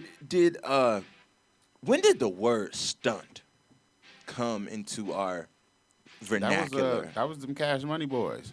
Yeah, like I'm a stun on you. Like I don't even think, like I think it existed before, but it wasn't like Number a one stunner. you know, it wasn't like a thing. But I'm the number one stunner. Chop. bling bling, you know. But when you got to them late '90s, early 2000s, stunt 101. I teach you how to stunt. You know, it was like, let me show you how much better I am than you. Ain't that some shit? When you ain't did shit. Yeah. Yeah, I'm cussing. We was having a politically correct shirt. I'm cussing. But you know, I mean, I've always I've wanted to go out and to look good. But never have I said in my mind, you know, when I'm in the mirror checking my fit, making sure everything is tight, like, man, these niggas gonna be mad at me tonight. You know what I'm saying? Like that's what some dudes I'm are guilty doing. over here. I'm guilty. You know what I mean? It's like- but I'm gonna be extremely clean. It ain't gonna have nothing to do with no jeans. You know what I'm Yeah. saying? Nothing like that. It ain't gonna be no sweatshirts, no t-shirts. I'm talking about when I'm clean. I'm clean, and yeah, I'm a woo. They gonna want to know You know, where I but got it's- this it's- from. You know, you should be focused on the ladies, like, you know, like the ladies is gonna love this, you know, like. But a lot of people go out with the attitude, like, yeah, let me, you know, what is it's a little saying I see on the internet sometime, and I can't put it all together, but the inline of it is like, people spend like all their time buying shit they don't need to impress people that they don't like. That's real talk. You know, and it's like I'm so glad that I snapped out of it, and you know, the lifestyle that I live now is like totally functional. You know, it's like what is the most financially efficient thing for me to do right here? You know what I mean? Like, I've got shoes from 6, 7, 8 years ago that are still in good condition. You know what I mean? That I don't need to buy no new shoes. Like if the shoes that I'm wearing literally get to the point where I can't wear them anymore, You know what I mean? I have another pair of shoes that I bought 6-7 years ago that I can start wearing now. Right. You know, because there was a point in my life where I had a shoe fetish. You know, I was a sneakerhead, and I'm just not about that life anymore. You know, shout out to anybody that is. You know, everybody's got to have a hobby. But when I just looked at my lifestyle and what I wanted for my life, you know, I wanted to be a creator, and I want to be a producer and not a consumer. So I don't want my life to be, you know, one of my the most important things to me in life is to be buying shit. Like I couldn't get down with that. It's really materialistic, and you know, once again, you know, shout out to everybody all my sneakerheads out there that work hard to earn their money to go buy their sneakers, to put them in their closet and look at them and admire them. I mean, we all have hobbies. We all have collections. I have a wrestling action figure collection. You know, I would love to be able to put my money into expanding that collection. Right. I saw a guy on the news the other day who he inherited his father's home, which in the basement has a beer can collection. Now, I love beer cans. Like, the beer cans are cool as shit. Like, it's old beer cans, you know, 100-year-old beer cans. And you just look at the evolution of them throughout the years, Right. and the different materials that were used and the artwork that's on them. And when you see them all together and lined up in order, and it's just, like, I like to collect stuff. So I definitely understand the whole sneakerhead thing. You know, I get it. But for me personally, you know, what I'm working towards now is creating something that other people are going to feel passionate about, to where they're like, okay, I want that. And that's what I want my life to be about. You know what I mean? So I can pass that on to my little one and have something for her to be able to build off of. Because I feel like the American dream, man, the American dream in a short period of time went from being Henry Ford to working for Henry Ford in a quick period of time of, like, and I'm talking about 20, 30, 40 years. Right. The original No economical freedom. Yeah, the original American dream is to start your own shit. Come over here. You might have to work for somebody else for a little bit, but you save up, and then you start your own shit. Right. That's the American dream. But it just became so convenient for people. That's what, man, people used to tell me this all the time when I was in high school.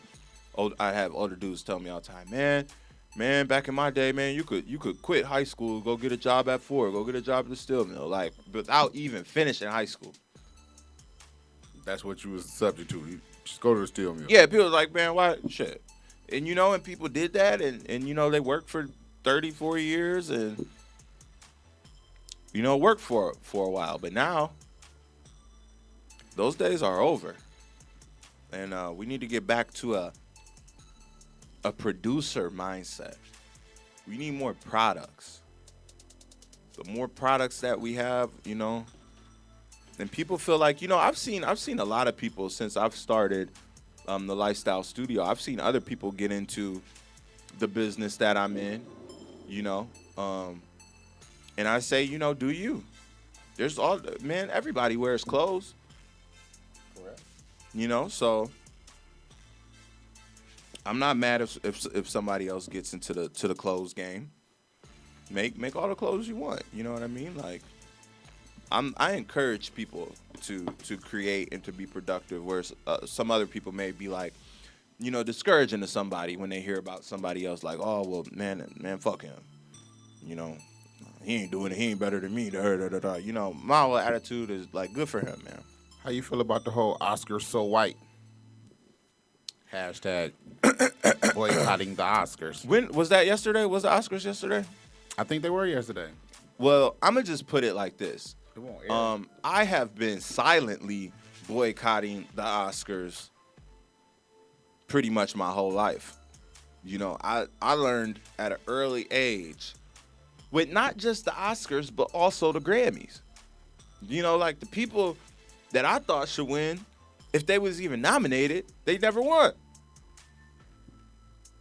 So after a while, I just came to the conclusion, like, you know what, this ain't for me.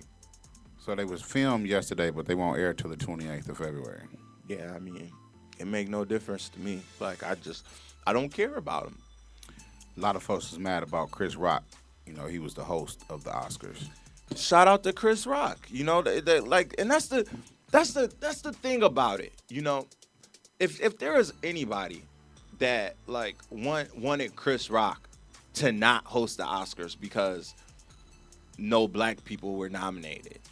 He's the host, though. But right, exactly. He's pretty much in charge of the show. But they've invited him to be the host. Now, I do think that is kind of, you know, anytime when you have a selective process, okay, and you say no black people, you know what I mean? I don't care if it's for a job, it's for an award, whatever it is, you know, when you say like there's no black people and there's hundreds of people that were selected for something, you know, and Right. And like they're not just saying black folks. They also saying Latinos too. no Latinos either. Yeah, because they didn't say black folks. They speaking of people of color. That's why it's the hashtag Oscars so white. And I tell you what, man, people are so mixed and diluted nowadays too. Like, how you don't know somebody ain't got, you know. But I don't think that's the point anyway. I think people are just saying like they want to see, you know, people who are obviously people of color International. being represented. I mean, But we have black movies. I just We have to keep Latino music. Movies. keep bringing back to Americans. Chris Rock's so stupid. He called the Oscars the white BET Awards. He scrapped his whole script after this hashtag went viral. And decided to instead of boycotting the Oscars, he decided to voice his opinion. Just Well, implant I'm his the own. host. Yeah. So we're gonna talk about it, and I'm gonna make you laugh at yourself. Yeah. The Oscars welcomed it. Dead on. Like it's almost like white people know how to laugh at themselves. We take everything so fucking serious, and you can't say nothing about my mama. You know what I'm saying? Yeah. But we quick to say something about everybody else, mama. And that was kind of the whole point Stacey Dash was making, even though she made it in a off-center kind of way that rubbed a lot of people the wrong way. Yeah. That's kind of the point that she was making. Like, y'all don't want them to have their awards, but you got the BET Awards. You know what I'm saying? You know, when you talk about stuff like that, and I've seen a couple white people post, and that's been an argument for the last 20 years is why, well, if there's a BET, why isn't there a WET? Why isn't there a White History Month? Because everything is white. Everything. That's why. A lot of Indians don't have a month. You know, and it's just, and white people that don't understand that, you know, I just write them off. And I just don't deal with people like that. You know what I mean? It's just, I don't try to educate them. It's like wrestling.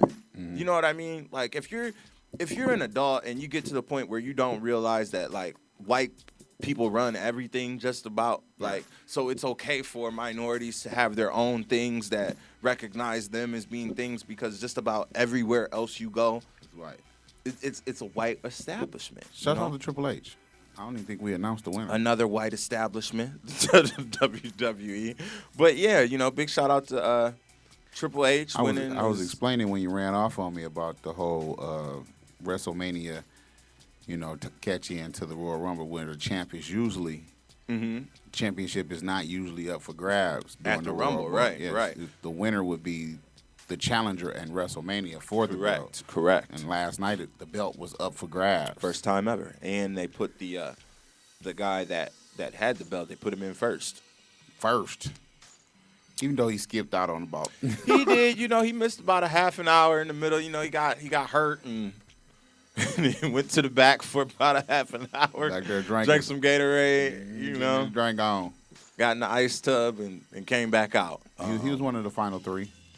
But yeah, I'm glad he lost, because I'm not a Roman Reigns fan. I think he's boring as hell. He sucks on the mic. His moveset is garbage, and just not a fan. So what should we expect from WrestleMania then? I think you're gonna see him fight Triple H for the title, and he's probably gonna beat him. And they're That gonna, sucks. yeah. I mean, yeah, and they just keep they keep feeding him to the public, and nobody's really feeling him. Like the kids, he's not getting a response from the kids that John Cena gets. Yeah, that's what I was going to say. It was a lot of folks that was missing. Oh yeah, yeah. All the Randy Orton. yeah, Randy Orton's hurt. John Cena's hurt. Daniel Bryan is hurt. Maybe that's why I was kind of lacking star power. Who are these guys? Yeah, yeah. They haven't been doing a good job of, because it's like it's hard to build up a wrestler nowadays. It's hard to do it because the guys that fans like, they send them out there to get crushed. There was a guy a couple years ago.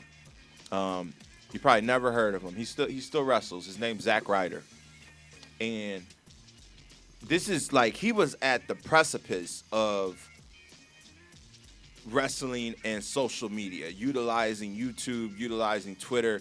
Like before, every WWE wrestler was like mandated, like you have to have a Twitter. Before they started, tweeting out hashtags during Raw, like he was on Twitter, he was on YouTube, getting his own following, and he got himself over. Like wrestling terminology, that means like everybody likes you, you're popular. Right. He got himself over all on his own. All on his own. Like, on his own time on the internet, he had his own following. And then when he would go to shows, the people would just go crazy because they loved him from the internet. And Vince McMahon hates that. Can't be bigger than Vince. Because he didn't create it. So he buried this dude. This dude, he was hot. He was hot. They could have wrote him, could have made him a top star, but they buried him. And these guys, because WWE is really the only game in town on that level. Shouts out to Vince McMahon. He has the ability to do that. I put a comparison out on Twitter. My comparison that I used to always use was, it'd be like McDonald's buying Burger King and then selling you Whoppers, and original chicken sandwiches and croissant, which is Calling them McWhoppers. with the McDonald's wrapper on them, and pretending like Burger King never existed. Right. Like we're McWhoppers. responsible for all this. Come and get the McWhopper. Flame broiled here at McDonald's. Like exactly, like that's what Vince McMahon did with the WCW. But even a better comparison that I came up with, it would be like if Diddy, okay,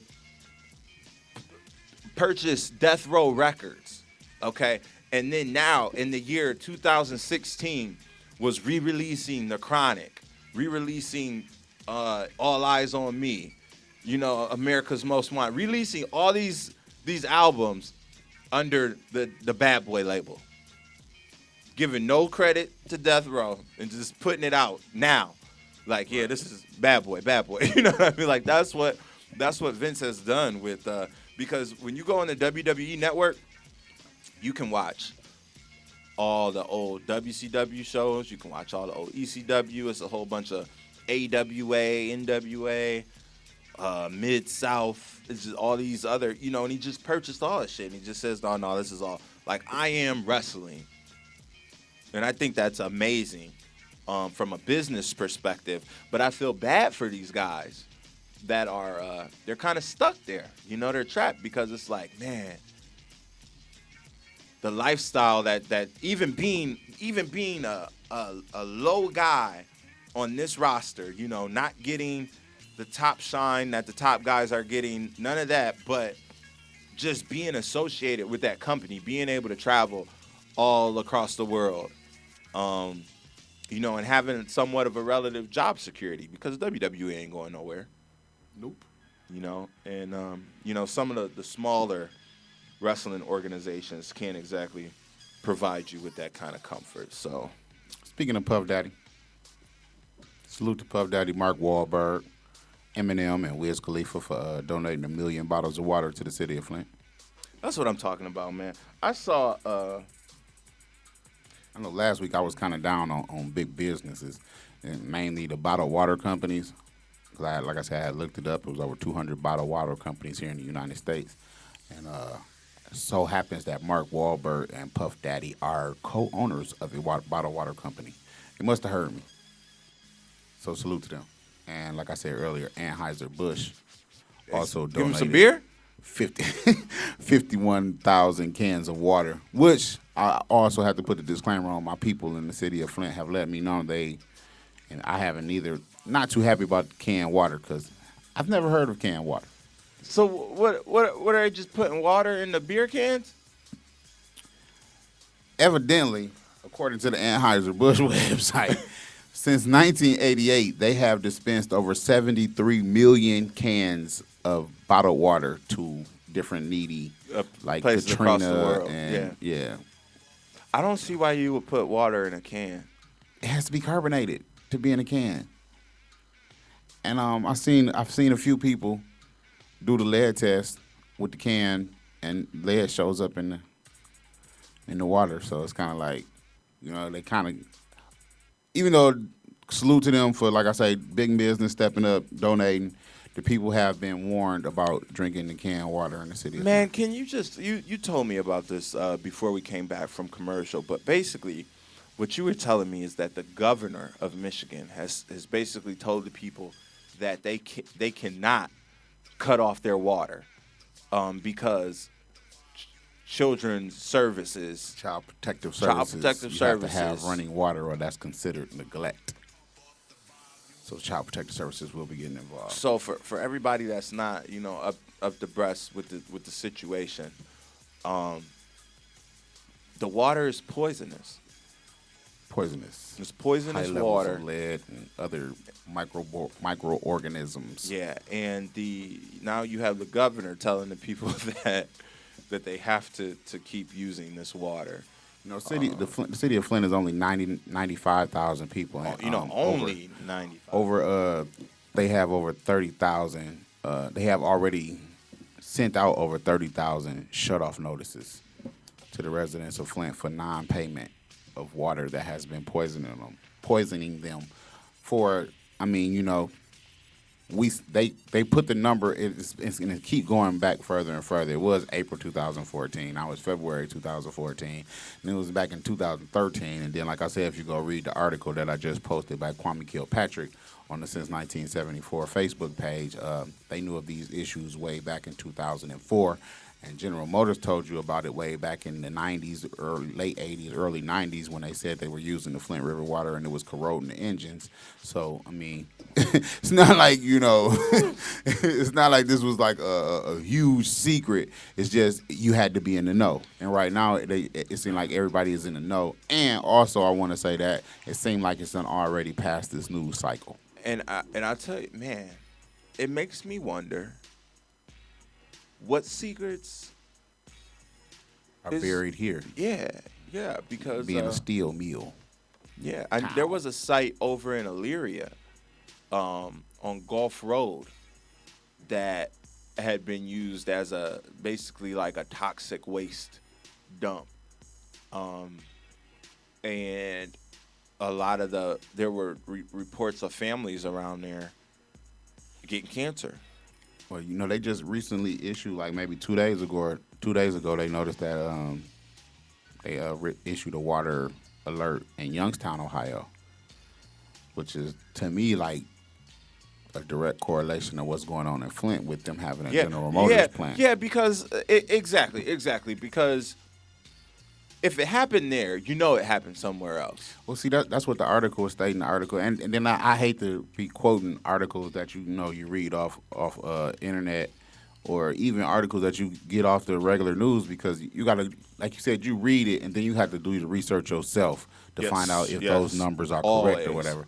But it was saying that the issue that's going on in Flint, and this was a lot of higher politicians were saying that the issue that's going on in Flint is good to rally around Flint as being a vocal point, but this happens in poor communities all around. They was talking about how high the lead is in the Baltimore water, and they were saying that it's higher than it is in Flint, but because it's always in a poor neighborhood and nobody really never says anything or even really gives a hoot, but so. Man, they named so many cities across the country that have high levels of lead. in their drinking water. That it was just like, there's no way that this could actually be happening, but it really is. Like, crazy. There's a lot of things, man, that go on in this world that we don't know about, and that people are sitting in rooms having discussions about right now as we speak. You know, making decisions for millions of people. And I don't know what those people's intentions really are at all times. You know, some people in those positions, you know, they're tied to business. Their loyalties are to the businesses and to the people that, you know, put the money to get them elected, appointed, whatever. And that's where their loyalties are to those corporations and to those individuals, and not the individual people of the city. Man, and if you go read that article by Kwame Kilpatrick, even though he in prison and has a reason to be bitter, he brings up a lot of valid points as far as like 90% of the people in Detroit don't know why he's locked up. You know, and they instantly go to some type of political, but basically he's locked up because of some text messages. You know, and 28 years, man. How many people you know that committed attempted murders and did 28 years? Yeah. Like, over something as simple as that. And he got the name and names where, like, when you hear people talk, this being a political election year, you hear, oh, the Republicans are in charge in Michigan and the Detroit. But he went back to 2004 when it was Democrats in charge. Like, don't try to make it seem like y'all innocent. You Democrats knew what was going on just as much as these Republicans knew. Yeah. You know what I'm saying? The Republicans, they just pretty good at playing the game. But you Democrats knew what was going on way back, you know, and because like I said, if you go back to the early 90s and the late 80s, General Motors told you that the Flint River water was harsh. It's no good. Well, you know, as always, our prayers and thoughts and blessings, everything, positive energy, sending all of that to the people of Flint, and to people anywhere else in the world that might be undergoing some adverse conditions due to the decisions that are being made by the people that are supposed to be protecting them. Correct. I've seen some totally footage out of your hand. from the smog in China, you know, and it's like that's something that I couldn't even begin to fathom, but it could be real, man. It could happen anywhere. They have extremely bad smog on the West Coast, like Yeah. California and Yeah. San Diego area. You'll think something's wrong. Like, hey, that's just like the sandstorms in Vegas. When a sandstorm whip up, man, you think the world is ending. Like, what the hell? What is that? You just see a wall of sand coming at you. Like, oh, Lord, bro. I don't know about this. Everybody experienced something different. You know what I'm saying? In different type of ways, whether it be natural or man-made. It's just to know that, you know, a man-made and nobody's being held accountable is kind of like, wait a minute, well, why are we fighting ISIS? You know? Yeah, can we get this stuff down? Man, I wanted to make a joke last night about one of the wrestlers using some Flint water as a foreign object, and I just couldn't figure out the right time to place it in, and I wanted to make sure that it was really, really funny. Right, you gotta. I mean, that's just like we were saying earlier about the whole Oscar thing. You know, if you listen to the Flint Speaks last week, you heard the sentiment over and over, like, y'all just not getting a whiff of this. But we've been dealing with this shit for 2-3 years. We done adapted to this shit. Right. You know what I'm saying? We still here and we still alive. So, I mean, thank y'all for y'all clean water. We appreciate it. Keep sending it. But we all right. You know what I'm saying? And they laugh at themselves. You know, we cracked a couple of jokes. You know what I'm saying? So you got to be able to laugh at yourself. You got to, man. Sometimes you laugh to keep from crying. Mm-hmm. Definitely. And that is the truth, especially when you have experiences dealing with hardships, you know, because I'm sure that this is not the first hardship that a lot of these people are facing. Hell no. You know? You don't remember the movie Roger and Me?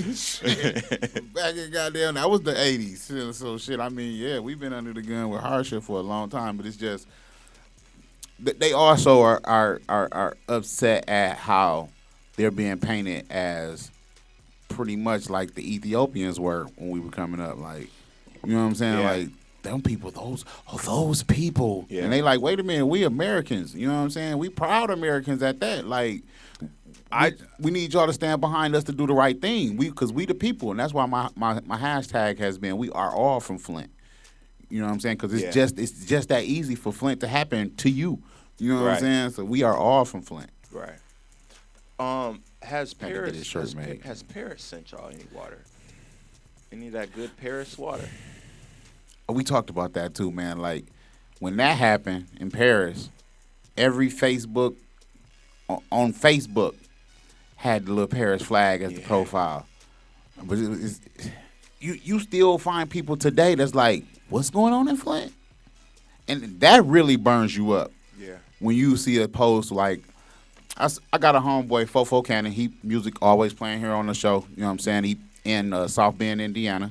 He sent out a Facebook. You know, we collecting water from Flint. You know what I'm saying? They rented a little hall or whatever, DJ'd, and people brung out water. They brung in, collected a lot of water, and news people came out and shot him. Shot a little interview with him and everything.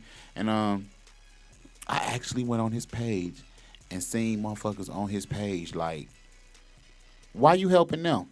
What have you done for the people here in your own community? I'm talking about other brothers, not of other races. Like, what have you done in your own community while you running around helping them? You trying to do something for publicity, for fame or whatever. And it's like, well, what did you do, bruh? You know what I'm saying? And that's where you are Flint. What are you saying? Yeah, it's a real. I think it's a slippery slope, man. Because I know we had a conversation about collecting water. Thank you for kicking that damn Cleveland Brown shit down. We didn't need that shit up there. No. Kick that other one down on the other side too. Oh man, while we at it, I thought it was so poetic yesterday in the AFC Championship game that the game ended on a Buckeye picking off a Wolverine. Oh, here you go, man. I thought it was just so fitting. And then in the second game, while we couldn't have that same punishment on a Wolverine player, but the Buckeyes showed out. They did in show the up. NFC Championship game. They did. Big shout out to Kurt Coleman, 2 interceptions. Ted Ginn Jr. The last 10 years have been good to y'all. But man, This is the stop 10-year it. war. Stop it. Those 10 years are over. Let's move on. Man, let's talk about that Cleveland coaching situation. Every time I see Ted Ginn on the TV, man, he just makes me like question my life and where I'm at in my life. And because we graduated the same year, we both ran the same event in track. We were hurdlers, and he was always like a second faster than me. But he was like the gold standard for a 110-meter hurdler, graduated in 2004. He's the state champion. He was a gold standard. So I always kind of, just like compare myself to him. Another guy who's right around my age is LeBron. LeBron is like a year and a couple months older than me. So, that's another person where I've always just kind of like looked at them. Now, obviously, you have different cards that are dealt to you in life, where you live, what type of people you're raised around, what physical gifts you're blessed with, this, that, and the other. And, I'm going to still keep doing that and keep holding myself to that higher standard and to just keep showing myself like, man, you keep pushing and you can get to whatever level you want to be at, and because those guys are right from where I'm from, you know what I mean? They're from Cleveland, Akron, I'm from Lorain, so it's not always about where you from, but what's inside of you and where you want to go. And if you're willing to put the work in to get there. You standing on the edge of that cliff, you got to jump. Hope your parachute open. Well, I'm ready to jump. I'm ready to 2016. I'm ready to take some more leaps. Brother. I took a big leap, leaving the traditional workforce, opening up the lifestyle studio. That was a big leap, but I think I need to take a couple more and put myself out there to get some more exposure on the DJ side, get my shop some more exposure. Yeah, get my some new next leap customers. is that dude. That dude. Coming to a store near you. Yes, sir. Make sure y'all be on the lookout for that. I'm trying to do it like I'm right around March 1st. I want to have some product for y'all. All that I need, nuh-uh. It's gonna come with a what's they call it? Disclaimer. You will be paying full price for that dude. There is no discounts. If it's gonna cost me, it's gonna cost you. So I'm thankful for all the supporters and people like, yeah, I want one of those. I want one of those. Be prepared to get your debit cards or your credit cards. I said debit cards first because I do know a lot of African Americans. So if you need to go out to the CVS's and Walgreens of the world and get you a green dot or a PayPal card, you will have to do so. And with that, I want to thank everybody for tuning in for another week. We had to do our show on a Monday this week, but it is all good. I'm glad that we were able to do it. Once again, thank you to Kurt and Paige Hernon from coming through, representing the Lorain Palace Theater. They got a lot of cool events coming up for you in the very near future and also in the not so near future. It's going to be a power-packed year on Broadway Avenue, and the Palace Theater is a big part of that. Since 1974 Radio is a big part of that. So we're going to keep bringing the heat to you as long as you can stand it. Safe travels to you, my brother. Going down to Florida this week for some business because, you know, we stay working. And should be a lovely time. I'm getting in trunk for the whole little trip through Georgia, though, so make sure I make it back. Can we play that? They don't like me in Georgia very much. Oh, no, they don't. We talked about that on an episode earlier in the Which summer. one here, bro? Let me hear that "Kill My City" on the way out. Kill Your City? Yeah, Shouts out to Jake the Flake. Yeah, shout out to him for that one because they trying to kill y'all city, man. Yeah, they trying to kill him. You just want to let everybody know. So once again, man, I sit here so humbled to be able to come to you on a weekly basis and to talk my shit and to bring people on to share information with you and to have discussions about things that I think are important and hopefully you guys think they're important too. You can always reach me on Twitter. I am the DJ. IAMTHA DJ. That same thing for Twitter, same thing for Instagram, same thing for Facebook. You can also find me on Facebook at Desmond J. Carter. You can also hit me up on any of the Lifestyle Studio pages. And you know where to find Ty House at if you need him. Hey, this is New Music Monday, so I ain't going to stop. I'm going to keep on doing what I'm supposed to be doing by sitting here giving you the Midwest best independent hip-hop and R&B. My man wants to hear this Kill My City. I think I done messed up already. Okay. Wait a minute, damn it. You're going too fast. Okay, let me try this again. Thanks, Des, for joining us, bro. I'm here to 10 with New Music Monday. We're supposed to have an episode of the fourth quarter sports show coming up at 9 o'clock, so make sure y'all stay tuned for that. This is the homie Jake the Flake. I think. No, this is the homie Jake the Flake here on Since 1974 Radio. We are Midwest Music.